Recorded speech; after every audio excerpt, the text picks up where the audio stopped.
I do want to welcome everybody to the channel. You guys, if you recall, the month of September, we are doing Business Over Brunch. And what that series is all about is through my consulting, I have talked to quite a few ladies who want to start their own businesses. They want to venture out from their 9 to 5s, but then they get too nervous or they don't feel that they have what it takes to make it work, or fear gets in front of them.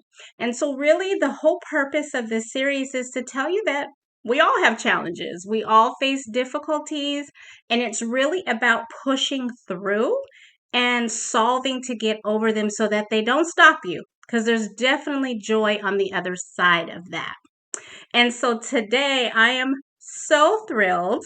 If you guys are followers of my channel, you know a couple of weeks ago I interviewed our personal home health aide for my mother-in-law.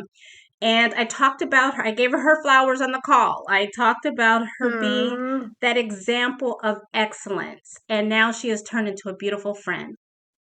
Well, this woman that I'm interviewing today, I worked under her leadership for a little over 6 years, Viv. Little over 6 years. It's little about over 6 years. And when you talk about women in leadership, which we are going to do, she is just that walking, talking example of bringing the best out of people, serving people. I have a lot of respect and admiration for this lady. So I have to give her flowers during this call. So, but I am so thankful that you agreed to do this, Viv. Welcome. Yes, thank you. So honored to be here. Let's start, and this is probably going to be me learning a little bit about you too. Let's start with you telling us about yourself, your background, life, whatever you want to share. Okay, so I'll try to keep it short. So born in Cuba.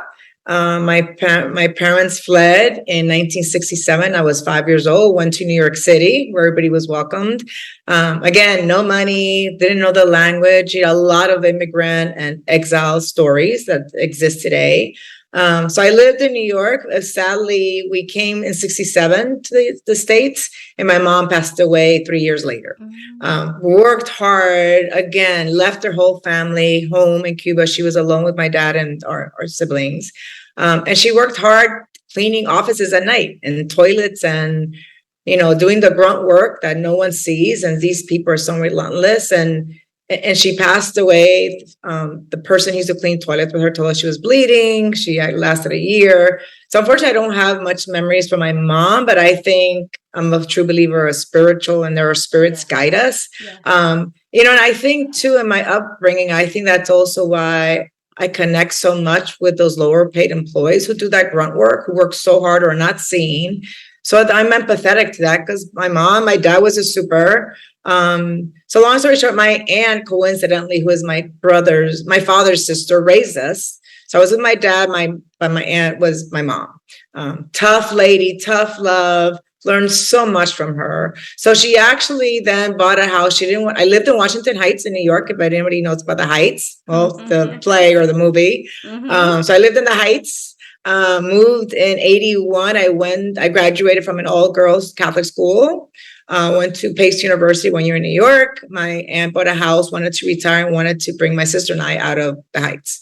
Came down in 81 in Florida. Found an ad back then. You looked at newspapers, you circled, you called. I got an interview. I worked at a bank. And then again, I did that for about 3 years. And then I saw an ad for ADP, automatic data processing, to be a sales administrator. So I applied, got in, was there. I was actually a sales administrator for the sales team. And I saw these implementation consultants, and I thought they were so cool. They'd be in and out of the office. They go on the road, they implement for customers. I'm like, God, that's such a cool job. So I got very close to all of them because I shadowed them, and I want to know, how do you do this? Right. So I learned their industry and what they were doing. So I got promoted, became an implementation consultant. Okay. So long story, I implemented the accounts for Paul Gonzalez, who was a salesperson at the time, implemented his accounts, and he said he was leaving. So he left. I went on maternity leave with my daughter. And while maternity leave, they called me and said they were closing our division and we were all getting laid off when I got back. Wow. And I thought in my mind, I have a 2-year-old, a newborn. Thank God I'm going to get some severance. Now I'm going to stay home. Back in 1990, I could get a job anywhere. Right. And my thought was always, I can find a job easily. I know my skill sets. I know I'm a hustler. I'll find a job somewhere. So Paul Gonzalez coincidentally knew Scott Shear, who worked also at ADP in a different payroll division, and said him and Scott were looking to starting a company and buying a third-party off-the-shelf software, and they needed someone to run the inside of the office. So he said, babe, you really should meet with Scott here. I'm like, I don't know. I never met Scott. I've seen him once in the hallway. I don't know. So anyway, long story short, I met him on October 4th on a Friday for lunch. And he says, look, this is what we're doing. We have $300,000. We don't know really what we're doing, but we're really going to live off the losses from ADP. And we have a third-party off-the-shelf software. We're going to call it UltiPay. And I need someone to take all care of the office, whatever that means. You can do whatever you want. And my mindset has always, description. There was no job, and really, and there was no offer letter either. Right. And it was really my mindset, and everyone's too. I think I lived my life thinking, what's the worst that can happen? This doesn't work out. Again, I'll find a job anywhere. I needed to work. So again, that was Friday. I started Monday. I actually took a 50% pay cut when I went to work for him. But I said, it's a job. I'll see what happens. And 30 years later, the good thing is that starting from my point, that he didn't want anything to do with my side. He was a visionary. Right. He needed to raise money. He needed to sell. He's a salesperson. Mm-hmm. So he let me do, I tell everybody when I've done my presentations, he gave me the key to the house and for me to design the house however I wanted to look. So I built Ultimate knowing, what I didn't want it to be what I came from. Because I came from corporate America. Yes. And I didn't want that to be. And I wanted to let people in. There was tons of diversity, all different people who all brought skill sets and personalities that I think is what made us who we are. Yes. So we started with 4 in 1990, and I retired in 2019 with 6,300 all around the world. Nice. But it was a house built by people. So I quickly grew, and I think I worked very hard. I proved myself. And I retired as a chief people officer and was very proud, the history. And then retired, went public, went private, and I did what I needed to do there. That's my path. You said something that I think is kind of attributable to your leadership skills. As you said, Scott gave you the keys to the house. And I really feel serving under your leadership, you gave us all the keys to our tiny houses. I will say, that for me, that was really a time of creativity, exploring. Because I remember you guys were like, man, what do you need so we can get it done? Yeah. And so that allowed us to really grow and to experiment and try things. And hey, if you make a mistake, learn from it. And then, okay, what's next? Because we got to keep going. And I think it's so important for women or anybody who's starting a company to surround and bring people that you really genuinely trust. Yes. You got to trust them to do the right thing. You got to do the right thing every time, but you got to surround yourself. Again, Scott had 11 of us. He wasn't really, we never all met, never. Everyone thinks we had meetings. Like we never had meetings, but Scott didn't want any to do part of, he didn't want anything to do with HR, but he trusted me to say, here's HR, here's culture, here's everything you need to do for people. I trust you that you can do the right thing. Yeah. And here's the next leader. And I trust you development and that you're going to do development for the product. And then we build and it trickled down along the organization, but it starts from the leader to have trust in their people. Again, there's people, I terminated a lot of people for cause, not for cause. They just couldn't do the role. I give them opportunities, but you got to surround yourself around people that believe in you and you believe in them. And then let them do their thing. You hire them to do their job. Yeah. Let them give them trust and let them do what they need to. And if they make mistakes, I tell my kids, if you make a mistake, it's okay if you learn from it. But if you keep doing the same mistake over and over again, like, dude, what are you doing? You gotta learn, and mistakes are good. I've done millions of mistakes in HR. And remember, we didn't have Google and we didn't have anything. I went to SHRM. I asked a lot of, I made tons of mistakes, but I learned from them. And that's important in business. Don't feel like you failed. mistakes are good. You just got to learn from You them gotta and learn grow from from them. them. Yes, absolutely. You know what? I do want to ask you before we move on. Something that I really admired was also your zest for us to serve in the community that we Yeah. worked in. Yeah. This was the only job that I've had where we were paid a couple days out of the year Yeah. to really go out, go into your community and serve. Can you tell us what that was about Yeah. for you and why you started that? Yeah. I think comes from being exiled from Cuba and the opportunity I got in America. And I think there's so many opportunities that people need help. And for me, and the same thing, I do it now. If there's a homeless or whatever situation there is now, and I give and people said, Viv, they're going to buy drugs. I said, that's okay. But I give for me, Right. not for them. I feel good giving. And I think as humans, we got to give back. And, Mhm. and I had so many employees who came to me with very sad situations, but I also knew people who were much worse scenarios. And I think when people think, oh my God, poor me, like, God, there are people who are walking around with one leg, one arm, Wow. live in a hut, and they have the most amazing perspective of life. Mhm. Like, appreciate it. And I think for us, for all we have, and again, for everything we gave for the employees, that we were so blessed to have 100% healthcare, the 401k paid, Yes. all the things we did, like, don't take that for granted and pay it forward. That's You got right. to use that and remember how blessed we all are that we have these jobs and we're able to be ourselves, but you always got to give back. You Right. got to give back because I'm a true believer of karma. Yes. Even now, I give out to a lot of foundations wherever I can because I think life is, and it defines, again, not what you have, the material stuff, but how do you make a difference? And I wanted the employees to learn how to give back and make a difference. And it's funny, we were having the dinner last night and we talked about that ultimately we created an environment that Yes. whoever came in, felt that closeness and Yes. that genuine giving back was something that people just felt and made them a better person.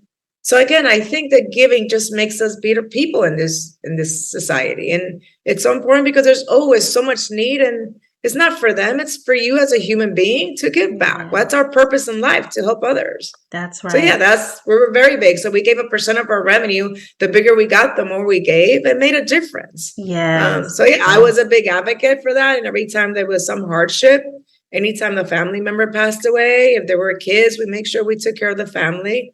So yeah, I'm a big giver, and Yeah. not just heart. There's always someone who needs, and we Yes. can't forget how blessed we were to have what we had, and we had to give back. Yes. All right. I love that. Thank you for that. Thank you for that. Because I know that wasn't on the That's okay. let's move on to challenges because again, this is part of why Yeah, I started this whole series. Tell us yeah. just maybe your biggest challenge. And I think the biggest thing is the navigation point. Like, how did you navigate through it so that it didn't stop you? Yeah, I first remember I started Ultimate at 28 years old, a young Latin pretty girl. Yes. So it's hard to get respected. I think that's my biggest challenge in all my job was being respected as a Latin woman, and proving myself. Hmm. So they always say, and the cliche that women have to prove themselves so much harder than a man. Hmm. That's very true.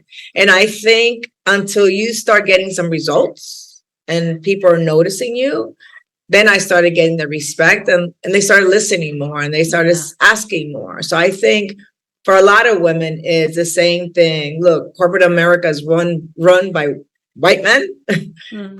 And even, I said ultimate, I was surrounded by a lot of white men and men Yes. in power. And it was, I was one of 12 and there were three of us at the leadership thing. But I mean, Scott fortunately respected us, but I dealt with a lot of men and even Hmm. customers came in or prospects or analysts or investors that, the first thing they asked me was to get them coffee. I'm like, no, I'm not getting you coffee. It was that Wow. stereotype. Wow. But that's, I think, as a woman, you have to stay on strong. You have to have a thick skin. I think you really got to work to prove yourself. I don't think Yes. it comes easy to just say, look, I know you got to have results. And I think as the years went by, and I did get results, and there was support there, and they were like, you got to really talk to Viv. You got to talk to Viv. Look what she's done. Look what she's done. And then I started getting the respect of, let's listen to Viv. But it worked very, very hard, and a lot of standing up to men and saying, look, that's, a lot of people too wanted to do different things at Ultimate. I said, no, this is not what we're doing. This is my way. Take accountability. I took accountability. I was responsible. But learn to stand your ground. Learn to stand your ground. Never change your beliefs. And just have results. You got to have results. To be respected. And that's hard as a woman in a man's world. I like that. Never change your beliefs. Yeah, I love that. You talked about it a little bit, and because that was your answer, because of course, I have to talk to you about women in leadership. Okay. Because I had never experienced that professionally before. Wow. But I have to tell you, honestly, that I want to say that was my highlight working. It really was. I loved every aspect of it. Yeah. But I would like to ask you, why was that important for you to start that? And what was your ultimate goal with that? Yeah. So the communities of interest, the first one was not women in leadership. It was Pride. Okay. And Pride was for LGBT community, because I had on my team 2 gay individuals. Love them dearly, still great, beautiful friends of mine. And that's the biggest too, what I got out of Ultimate is all these relationships. Yeah. But I also wanted to give them, I said, why don't we build something like for the LGBT and for you guys? And again, with the focus of, we do this within Ultimate because there's about a lot of LGBT. And I know corporate America does not welcome always LGBT community. Again, I didn't want to be corporate America. I wanted to be Viv's house. And Viv's house, I welcomed LGBT, and I wanted them to come, and I wanted them to have pink hair, and I wanted them to just be who they are, because too, when you found out who they were, and they're such amazing professional people, and you thought, oh my God, they're also gay. I'm like, who cares? Yeah, like, look what you just said. They're amazing professionals and have so much skill set.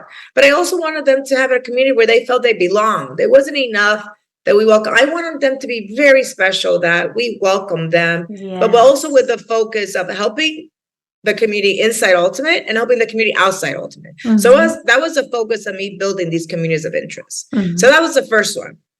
Then I dealt with so many women. Again, what's that difference in that man's world? How can I get these women in the faces of these men and empower them? Because there's so many amazing professionals in Ultimate of this woman, the woman powered from all different aspects, moms, single moms, divorcees, all the challenges we went through. Like, how do I empower all these women? And how do we build a community where we support each other and have fun with it?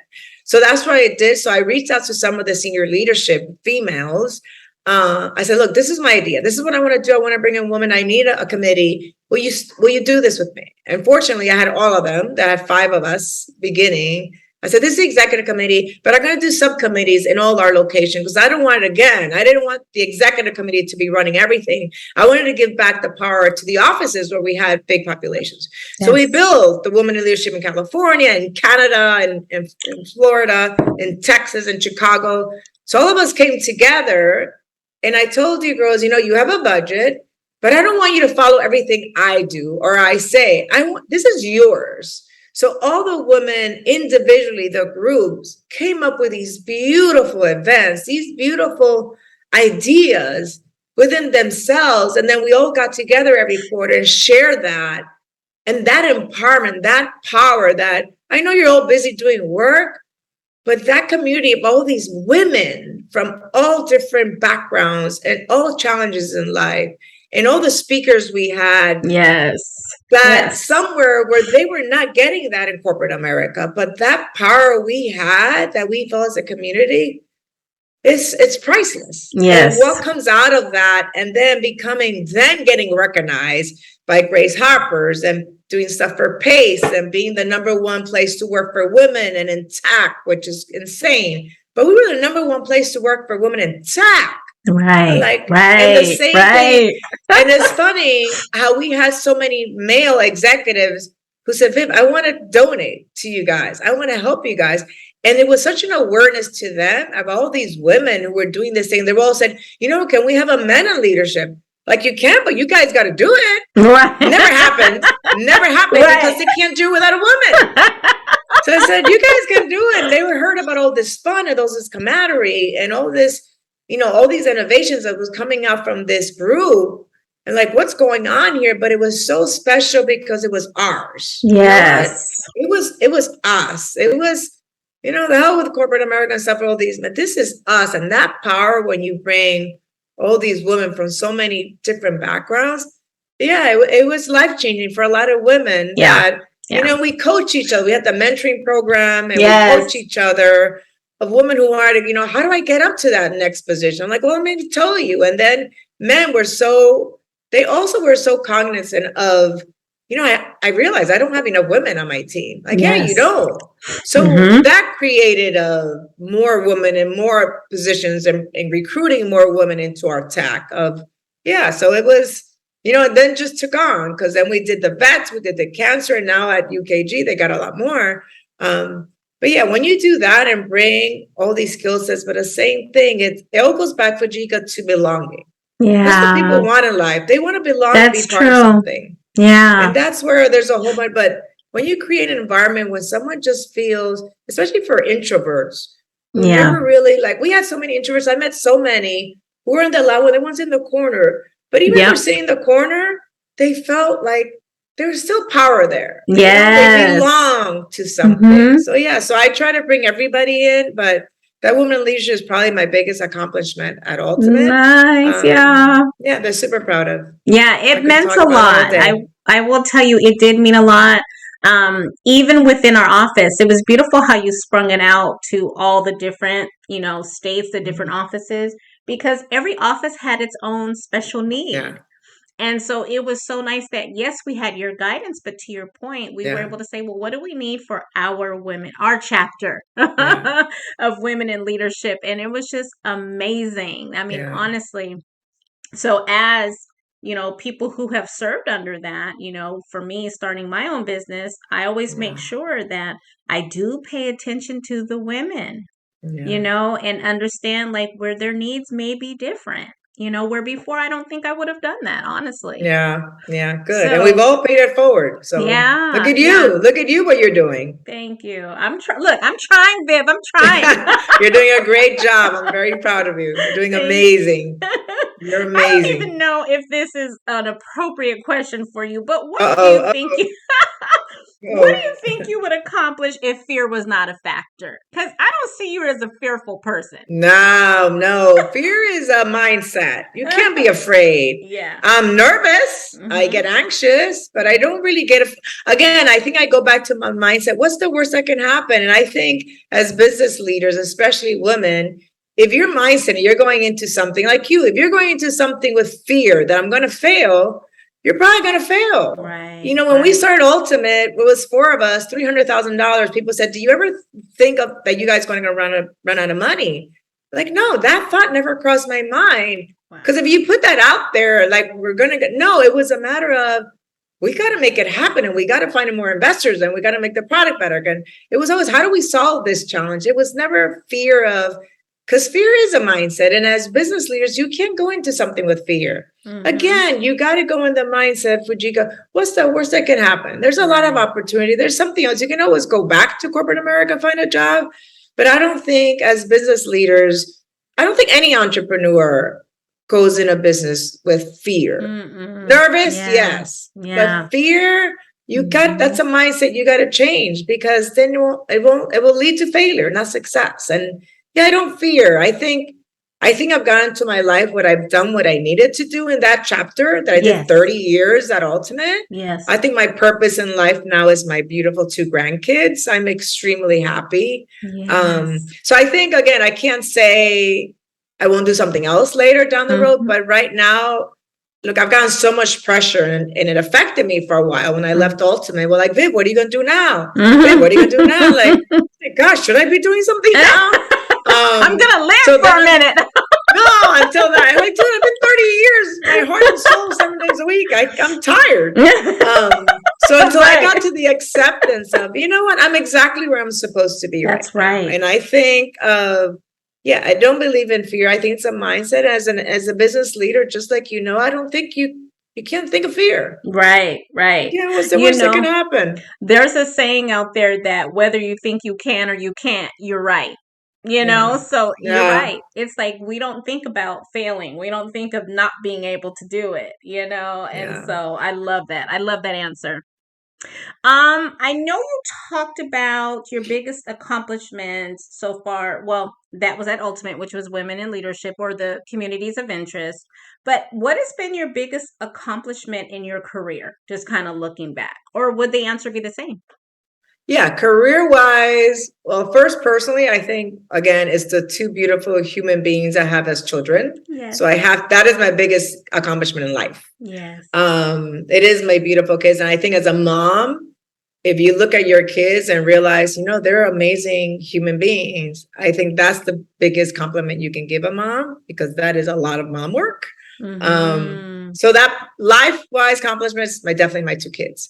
Career-wise, it has to be Ultimate. I started Ultimate from scratch. I didn't know what the hell I was doing. I did not have a background in HR. I was still going to school. I graduated. It took me 7 years to graduate college. But I think when I look back and what I started from nothing to what I left behind, and the legacies behind of affecting 6,300 employees and making a difference, not business wise, but I think personally wise, and the amazing long-time friendships I have from 30 years at Ultimate, that my closest friends are all Ultimate employees. I mean, that again, it's not about the business, it's not about the making money.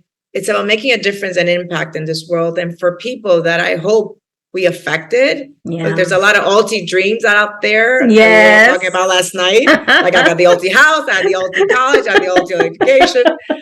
So that has been my biggest accomplishment. Not going public, going private, making money. It was the lives we affected and touched and made a difference. And the most beautiful thing is seeing so many peeps paying it forward. Even if they've left, they're still Ulti peeps, and they still are trying to make a difference in their companies of what we did at Ultimate. So that's see that's the biggest compliment. Someone I actually talked to, the chief diversity officer at UKG, I had a phone call with him because, Viv, it's so funny. I know when I'm talking to a legacy you before they tell me they're a legacy you. Wow. And to me, that was the biggest compliment anybody can give me. So I think of making an impact in people's lives and seeing them pay forward is definitely my biggest career accomplishment. I love that. That just speaks to the person you are. I mean, it really does. We all can do it. You know what? I am going to say this, though, because, whenever we do this, we always ask the women that we're interviewing, give us your title because we don't want to get it wrong. I have to read what you said because I think it's so beautiful and it speaks to where you are. I hate titles. You said, listen, here are a few options you can choose. Former Chief People Officer for Ultimate Software. People lover. I love that. You and I have that in common. Abba. That's my title right now. Abba is my title. One correction for you. I only have one correction. You said retired cheerleader, but I am here to tell you, you are a current cheerleader to a lot of us. You're cheering me on right now by supporting me. So tell me about that. I love this response. Tell me about it, please. The cheerleader? Yes. Oh, look, Abba, people leader. Well, I think, in our life, we go through stages, right? Yes, and in stages of, we're called, very well, I hate corporate America titles. I think it's such bullshit. I don't know if I can say that in podcast, but it's bullshit. Especially all these men with titles. So we were given titles because we went public and we all had to have titles. Yes. Scott always called himself a schlepper. We're all schleppers. We were just trying to make a difference in people's lives. So I just hate titles. But it's funny, in all through your life, even if your title is mother, like I have in LinkedIn, if you go on LinkedIn, I have my title is mother, mom. Mom is first. And then former Chief People Officer of Ultimate Software. So mom is always my proudest title I have. But I think, again, even I'm out of Ultimate, I'm not working working with my grandkids. But I think too, I mentor a lot of people, a lot of entrepreneurs that I mentor, talk to a lot of peeps, talk a lot of people off the shelves. The ledges, not a shelf, the ledges. But I just trying to make a difference to humankind and talking to people. I'm a people lover. I love talking to people and making a difference. It's always those people who are struggling, having a hard time. That's who I enjoy talking most, where I can make an impact. I hate talking to executives. I hate it. Yeah, so it's a people leader. I'm just a cheerleader of humankind. Yes, I love it. And yeah, most important right now, it's ABBA. Yes, I love that. I was like, oh my gosh, I might have to mention that because that was wonderful. God. Let me ask you this really quickly because success. I feel, success, I think we're all taught from a very young age. You want to do well, you want to succeed. And I know success means different things for a lot of us, but I would just have to say, based on your accomplishments and what you were able to do and be a part of, I would say most people would say you have achieved that American dream. Yeah. So I would love to ask you, what did success look like before you obtained it? And now that you've had it, you've experienced it, has success, that definition changed for you? Yeah, and it's funny. I never thought of that word success. Okay. Again, I came from an environment that people says, well, babe, what did you want to be when you grew up? I said, I didn't have any aspirations. I needed to work. I didn't have a mom. I didn't, I didn't have financial need. I was on food stamps when my mom passed away. We were on food stamps, and I thought they were monopoly money, super cool. There wasn't it wasn't something I wanted to achieve. I wasn't looking to achieve success. I need a paycheck, so I needed to work whatever it was. B, I wanted to do something and make a difference for people. Always, I'm a huge people pleaser, and that's why if I've changed someone's life, or if I made someone smile, or if I made their life better in some way, that's for me a success. You impacted someone, not the amount of money we have, or what title we got to, or it's what do you leave behind and who have you touched? And it's funny because on my LinkedIn too, you'll see my title is make a difference every day. Yeah. And I still do that. I live by that motto is, if it's a door opening, or if it's, being kind to someone, saying thank you. I think everybody's in such a hustle bustle world. We forget kindness. And I think for me is, again, I think I define success. Yes, I have money. I took a company public and private. We've been very successful as a company. Corporate America titles as successful. But it's saying too is the lives we touched, and for the lives I touched, that for me is career-wise. Yes, I've been very successful, and I hate that word. I would never use that. I feel I'm successful. I think I made an impact, and when I pass, I want to know and feel good. Did I make an impact for people? Did I make a difference? You call that success, then that's my success. And I reached that and continue to do that. Yes. Nice. What advice, Viv, would you give a woman trying to reach her goals? I'll tell you what, I stood ground, and I never change who you are, what you believe in. Just don't change to fit in to someone's other perspective of what you should be. Because I did ultimate my way. I didn't look at our competitors. I didn't see what other people were doing. I did my values and my beliefs of being a good person.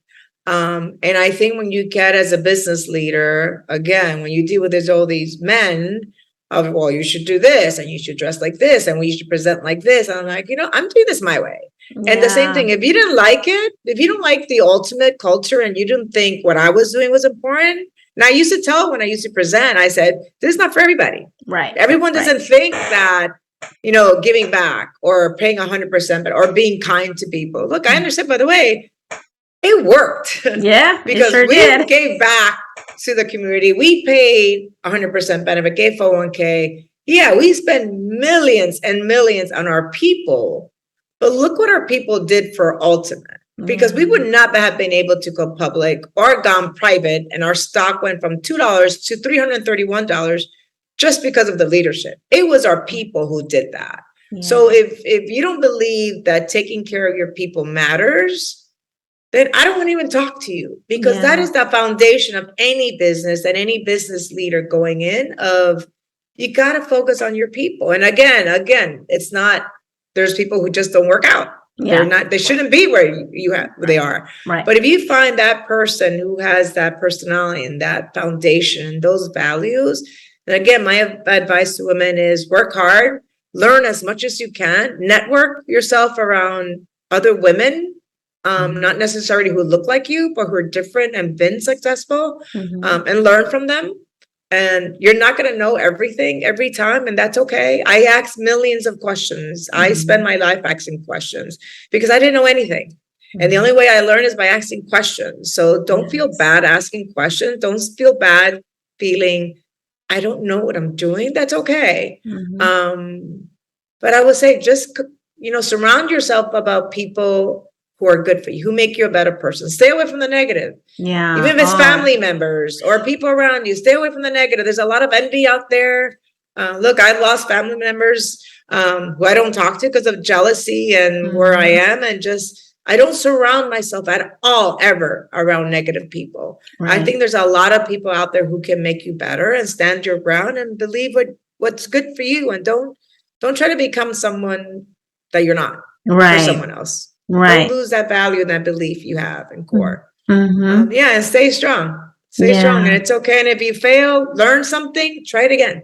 Right. Don't give up, and don't think of a failure. I can't do it again. No, try something else. Try something, learn from this. So every failure, every mistake, learn from something. Keep growing. Keep growing, and never stop learning and asking, and just stay true to yourself. I love that. Oh my gosh. Viv, we are at the end of our questions. I want to turn it over to you really quickly to say, what did I miss? Is there anything else that you want to share with any woman or man who may listen to this later on? I think just surround yourself around good people and people that make you better. That's my biggest advice. And don't be scared. Again, take that fear out of your mindset. It's a mindset. Don't be afraid. And always think, be a model. Put it on your computer or in front of your desk. What's the worst that can happen? Don't let fear stop you from doing anything. Right. And there's a lot of support out there for women. You just got to surround yourself around the right people. Absolutely. And I love what you're saying about, be courageous, be strong, just keep moving forward, keep moving forward. Absolutely. I have loved this time that we had together. Thank you, Fujica. This has been amazing. You're my first podcast and probably my last. Only for you. You don't even know how much I appreciate this. This has been wonderful. And honestly, I just thank you for everything you meant to me professionally and personally. You're welcome, and I appreciate this conversation. It has meant I appreciate you. I appreciate you. You're doing phenomenal. Continue to make a difference. Thank you. All right. I will try my best. Love you. Mwah. Okay. Thank you so Bye. much. All right. Bye.